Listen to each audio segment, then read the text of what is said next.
श्री शिवाय नमस्तु। पुराण की कथा कह रही है कि दुनिया के सारे तीर्थ नहीं जा सकते, पृथ्वी की सारी नदियों में स्नान नहीं कर सकते,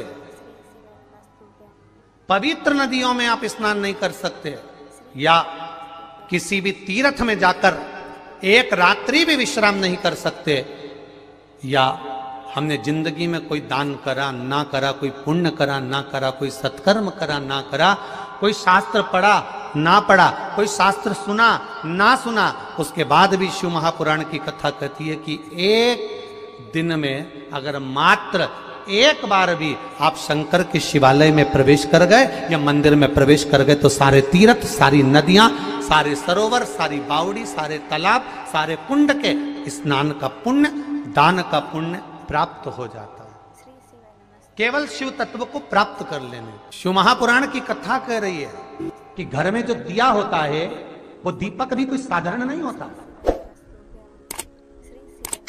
उस दीपक की भी महत्वता है, उस दीपक का भी वर्णन है। महाराज एक बात और बहुत अच्छे से सुनिएगा, शायद आपकी जिंदगी को सवार हो, शायद आपके जीवन को सवार हो। मेरी जीजियों, मेरे जीजाओं, मेरी बेटियों, बेटाओं, कभी मौका लगे शंकर भगवान के शिवलिंग के पास में आप बैठे हैं, यहां तक शास्त्र कहता है कि घर में अगर किसी को बहुत तेज बुखार आ गया है, बहुत तेज बुखार, और बच्चा उस बुखार में तप रहा है, बहुत तप रहा है, महाराज तुम जिस दिए में भगवान की आरती उतारते हो, जिस दिए से तुम भगवान की पूजन करते हो, कभी मौका लगा और आप पूजन करने के लिए गए,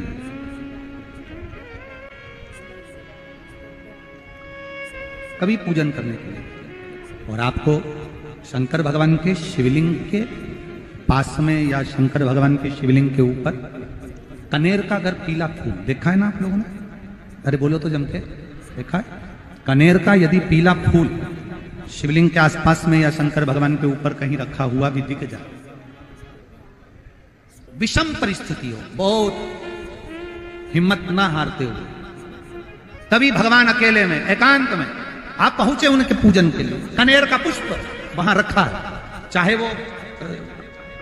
चाहे वो जलाधारी पर रखा हो, चाहे वो शिवलिंग के पास में रखा हो, शिवलिंग पर रखा हो, उस कनेर के पुष्प को अगर आप 5 जगह का स्पर्श कराकर अपने हृदय की बात कहकर वापिस महादेव को समर्पित कर देते हो तो भी मेरा महादेव तुम्हारे दुख का निवारण कर देता है।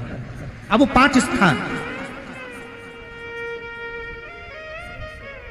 वो 5 स्थान, पहला गणेश जी, गणेश जी का जो स्थान होता है वह जगह, दूसरा षडानंद कार्तिक, तीसरा अशोक सुंदरी वाला स्थान, चौथा जलाधारी जो ऊपर से बूंद बूंद जल नीचे गिरा रही है, जया, विषहरा, शामली बारी, दौतली, देव, शंकर जी की 5 बेटियों का, और 5वें नंबर का है शंकर भगवान के, जो कैसे वर्णन किया जाए, त्रिशूल के 3 भाग होते हैं। करें दर्शन आप लोगों ने, ये से सामने त्रिशूल लगा है, इस त्रिशूल के ऊपर देखेंगे तो 3 भाग दिख रहे हैं, नजर आ रहे हैं सबको? त्रिशूल का जो 3 भाग होता है, उस 3 भाग का जहां ज्वाइंट होता है, जहां मिलता है, एक जगह पर देखो तीनों भाग एक जगह पर मिले हुए, 3 भाग का जहां मिलन होता है, 5वां स्थान, ये 5वां स्थान, यहां पर स्पर्श कराकर शिवलिंग पर अपनी कामना कर कर श्री शिवाय नमस्तुभ्यम कहकर बाबा से अपने मन की बात कहकर जो समर्पित कर देता है, हम 3 महीना भी नहीं कहेंगे, हम तो कहेंगे अगर ज्यादा दुख है 3 दिन इंतजार करना, मेरा बाबा उस दुख को मिटाएगा। 3 महीना बहुत दूर, पर करना है दिल से। और कई तरह के दीपक होते हैं, दीपक का भी विधान वर्णन किया गया, उस दिए का भी वर्णन किया गया। यहां तक शास्त्र कहता है कि घर में अगर किसी को बहुत तेज बुखार आ गया है, बहुत तेज बुखार, और बच्चा उस बुखार में तप रहा है, बहुत तप रहा है, महाराज तुम जिस दिए में भगवान की आरती उतारते हो, जिस दिए से तुम भगवान की पूजन करते हो, उस दिए की बत्ती को नीचे डाल दीजिए और उस दिए को पानी की बाल्टी में धो दीजिए। कौन सी बाल्टी में? जिस बाल्टी के पानी से आप बच्चे को स्नान करा सको। मार केवल भगवान पर से ले जाकर, पास में से ले जाकर उस बाल्टी में थोड़ी देर डाल दो और उस बाल्टी के पानी से उस बच्चे को स्नान करा दीजिए। 15 से 20 मिनट, आधा घंटा लगेगा बच्चे का। बड़ी बेचैन दिख रही हो तुम, क्या बात है? पार्वती जी कहती है देवव्रत, कश्मीर प्रदेश का एक भक्त देवव्रत बेलपत्री के वृक्ष के नीचे बैठकर आपका मंत्र जाप कर रहा। मैं आपको जगाना नहीं चाहती थी, पर बेलपत्री के वृक्ष के नीचे लक्ष्मी झाड़ू लगाती है, सरस्वती वीणा बजाती है, इंद्राणी उस बेलपत्री के वृक्ष के नीचे जल का सिंचन करती है। 33 कोटि देवी देवता उस बेलपत्री के वृक्ष की जड़ में विराजमान होते हैं। इसलिए देवव्रत एक बार पंचाक्षर मंत्र बोलता है तो वो 33 करोड़ बार गिना जाता है। ऐसा बेलपत्री का वृक्ष होता है। बेलपत्री के वृक्ष के नीचे एक बार अगर भगवान का नाम लिया जाता है तो वो 33 करोड़ बार, 33 कोटि बार गिना जाता है। एक मंत्र केवल नमः शिवाय, ओम नमः शिवाय, नमः शिवाय, ओम नमः शिवाय, 33 कोटि बार गिना है।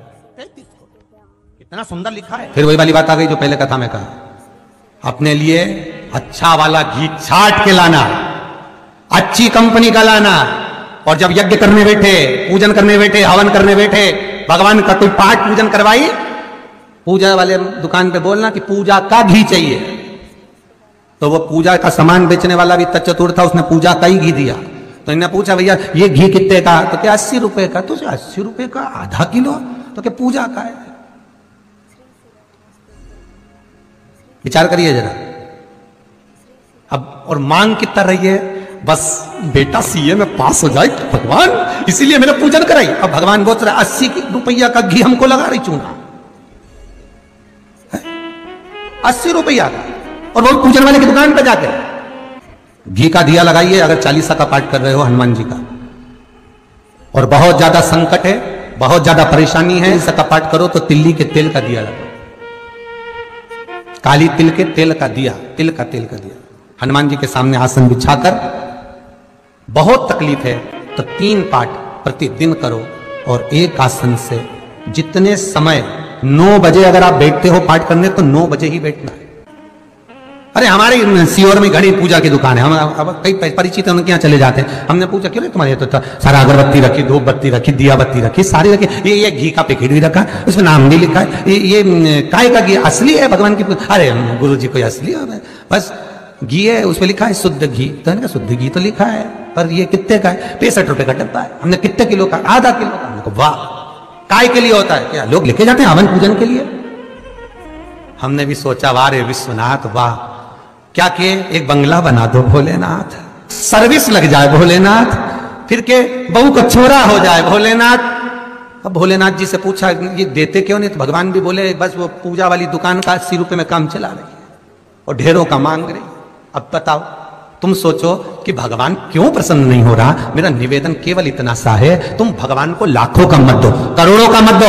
भगवान कभी आकर नहीं बोलेगा कि मुझे करोड़ों का रुपया देना, भगवान कभी आकर नहीं बोलता कि मुझे लाखों का धन देना, भगवान कभी आकर नहीं कहता कि मुझे आभूषण देना, भगवान कभी आकर नहीं कहता कि मुझे वस्त्र देना। भगवान केवल एक बात कहता है कि तुम अपना दिल देना, अपना मन देना, चित्त वृत्ति देना।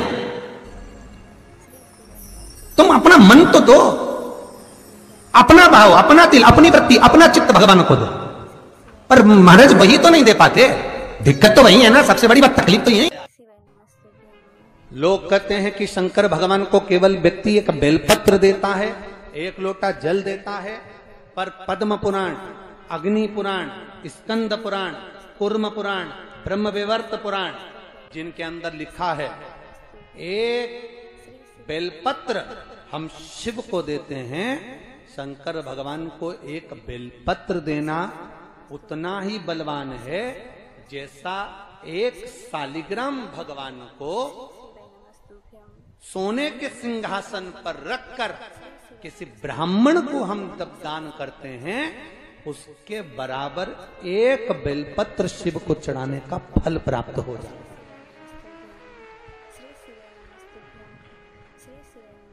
के बराबर का फल हमको केवल एक बेलपत्र से प्राप्त हो जाता है। भगवान एक बेलपत्र से प्राप्त हो जाता है। पूजन करते समय, तुलसी को जल चढ़ाते समय अभिषेक पूजन करते समय घर में आप पूजन कर रहे हैं, उस समय पर तुलसी को जल चढ़ा रहे हो, उस समय पर पीपल की पूजन कर रहे हो, उस समय पर बेलपत्री का पूजन कर रहे हो, उस समय पर आंवले का पूजन कर रहे हो, उस समय पर या कोई पूजन भजन आप कर रहे हैं, उस समय पर दरवाजे पर अगर 3 सामने खड़े हो जाते हैं तो ये समझ लेना कि आपकी पूजा को भगवान ने स्वीकार कर लिया। कौन 3 है उसका स्मरण करिएगा। पहला, पूजन करते समय, भगवान की आराधना करते समय अंदर मंदिर में अपने घर में बैठकर आप भगवान नहला रहे हैं, भगवान की पूजन कर रहे हैं, अर्चना कर रहे हैं, सेवा कर रहे हैं, माला जाप कर रहे हैं, पूजन अर्चना कर रहे हैं, तुलसी को जल चढ़ा रहे हैं, उस समय पर 3 का दर्शन अगर आपको हो जाता है, आपके दरवाजे पर अगर आ जाते हैं तो आपका समझ लेना पूजा स्वीकार हो गया। पहले नंबर पर पूजन करते समय दरवाजे पर गौ माता आकर खड़ी हो जाए, समझ लो तुम्हारा पूजन सफल हो गया। आप पूजन कर रहे हैं अंदर से, गाय रंभा रही है, आप पूजन कर रहे हैं अंदर से, गौ माता गौमूत्र कर रही है, आप पूजन कर रहे हैं अंदर से, गौ माता गोबर कर रही है, आप पूजन कर रहे हैं अंदर से, और गाय दरवाजे पर आकर खड़ी हो गई। तुम्हारी अर्चना में, तुम्हारी आराधना में, तुम्हारी साधना में गौ माता तुम्हारे सामने आकर खड़ी हो जाए। पूजन के समय पर अचानक आकर तुम्हारे द्वार पर, तुम तुलसी को जल चढ़ा रहे हो, तुम्हारे दरवाजे पर आ जाए। और मेरा विश्वास कहता है, यहाँ जितनी मेरी जीजियां बैठी हैं, यहाँ जितने मेरे जीजा बैठे हैं, ये मेरा विश्वास कहता है आपके साथ कभी ना कभी ये जरूर हुआ होगा, पूजन के समय पर गौ माता का दर्शन होता ही, ये मेरा विश्वास कहता है। और ये कब होता है? जिस दिन आपका चित्त, मन, वृत्ति भगवान में रमी हो। चाहे तुम राम जपो, हनुमान जपो, शिव जपो, तुम्हारी मर्जी पड़े वो जपो। तुम देवी की भी पूजन कर रहे हो, किसी की देवता की पूजन कर रहे हो, कुल देवता की पूजन कर रहे हो, दिल से कर रहे हो, तो ये 3 का अगर दर्शन हो जाए तो कार्य सफल है। पहला, जम के बोलो, गौ माता। दूसरे नंबर पर हमारे यहाँ हम पूजन में लगे हुए हैं, आराधना में लगे हुए हैं, भगवान की अविरल भक्ति में लगे हुए हैं, भगवान की पूजन, आराधना और भक्ति में हम तल्लीन हैं। और दूसरे नंबर पर उस पूजन करते समय पर तुम्हारे घर की बहन बेटी तुम्हारे दरवाजे पर आ जाए तो समझ लो पूजन सफल हुआ है। क्या बहन बेटी के आने से पूजन सफल हो सकता है?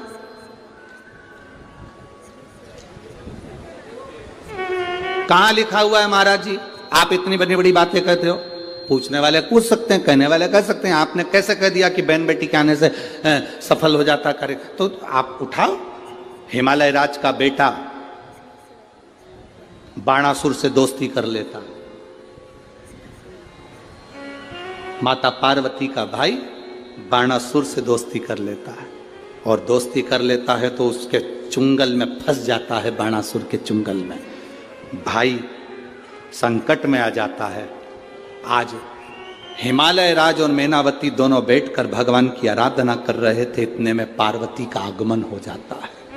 पार्वती ने आते से ही देखा, पिताजी आप आराधना कर रहे हो, पूजन कर रहे हो, किस लिए, क्यों?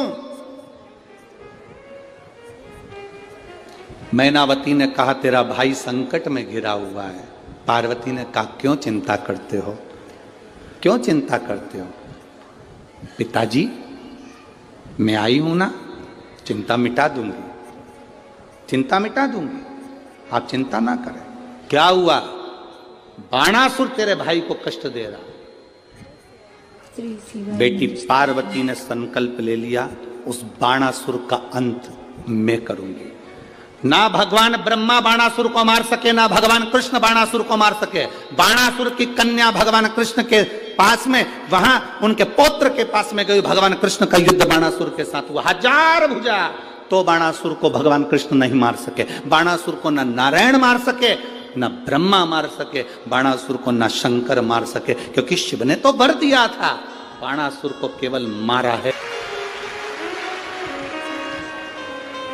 कोई तुमसे पूछे कि सियोर वाले महाराज ने कहा कि बहन बेटी के पूजन करते समय अगर बहन बेटी आ जाती है, पूजन करते समय हमारे घर की बहन बेटी, तुम्हारे कुल की बहन बेटी, तुम्हारे घर की बहन बेटी तुम्हारे दरवाजे पर आ गई, भले तुम उसको कुछ दो मत दो, पर बहन बेटी अगर तुम्हारे पूजन के समय पर तुम्हारे क्यों आप लोगों के ऐसा नियम है कि नहीं हमको नहीं मालूम। हमारे यहाँ तो ऐसा नियम है कि जब भी घर में कोई बड़ा आयोजन होता है, शादी होती है, फंक्शन होता है, कोई उद्यापन होता है, कोई चीज बड़ी करते हैं, तो सबसे पहले फोन बहन बेटी को लगाते हैं कि हमारी बहन हमारे यहाँ आए, हमारी बेटियां, हमारी नंदे हमारे यहाँ आए।